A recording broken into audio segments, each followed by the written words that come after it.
വാണിജ്യ സിലിണ്ടറിന്റെ വില കുത്തനെ വർദ്ധിപ്പിച്ചതിൽ പ്രതിഷേധിച്ച് Kerala hotel and restaurant association സംസ്ഥാന വ്യാപകമായി ആഹ്വാനം ചെയ്ത സമരം ഇടുക്കി ജില്ലയിൽ പൂർണ്ണം. അസോസിയേഷന് കീഴിലുള്ള ഹോട്ടലുകളും ബേക്കറികളും പൂർണ്ണമായി അടഞ്ഞുകിടന്നു.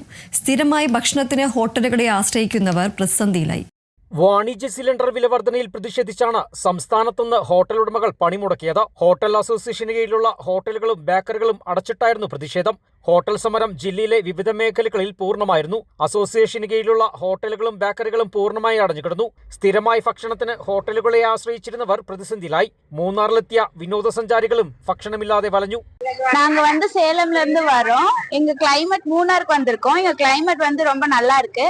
ஆனா ஹோட்டல்ல சிலிண்டர் உள்ள ஷார்டேஜ்னால சில ஹோட்டல் எதுவும் இல்ல. அதனால நாங்க கொஞ்சம் சாப்பிடாம கொஞ்சம் அஃபெக்ட் ஆகுறோம். மத்தபடி மூணார்ல நல்லா ஜாலியா என்ஜாய் பண்றோம். சாப்பிடாம இருக்கு, சாப்பிடல, நாங்க ரொம்ப கஷ்டப்படுறோம்.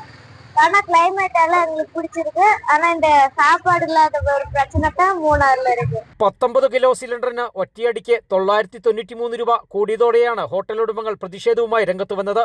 ഹോട്ടൽ മേഖലയ്ക്ക് കടുത്ത ആഘാതം സൃഷ്ടിച്ച് സംസ്ഥാനത്ത് വാണിജ്യ സിലിണ്ടർ വില 3000 കടക്കുകയും ചെയ്തു. പ്രവർത്തന ചെലവിന്റെ പേരിൽ ഹോട്ടലുകൾ വിഭവങ്ങൾക്ക് വില കൂട്ടിയാൽ ഉപഭോക്താക്കൾക്കും അത് വലിയ തിരിച്ചടിയാകും. ഹോട്ടൽ, റെസ്റ്റോറന്റുകൾ, ചെറുകിട ഹോട്ടലുകൾ, ബേക്കറികൾ, തട്ടുകടകൾ തുടങ്ങിയവയൊക്കെ ഈ വിലവർദ്ധനവ് സാരമായി ബാധിച്ചു. ഈ സാഹചര്യത്തിലാണ് തങ്ങളുടെ പ്രതിഷേധമറിയിച്ച് ഹോട്ടൽ സംഘടന ഇന്ന് സംസ്ഥാന വ്യാപകമായി കടകളടച്ച് സമരത്തിന് ആഹ്വാനം ചെയ്തത്. Bineesh Antony, Kerala vision news, Idukki.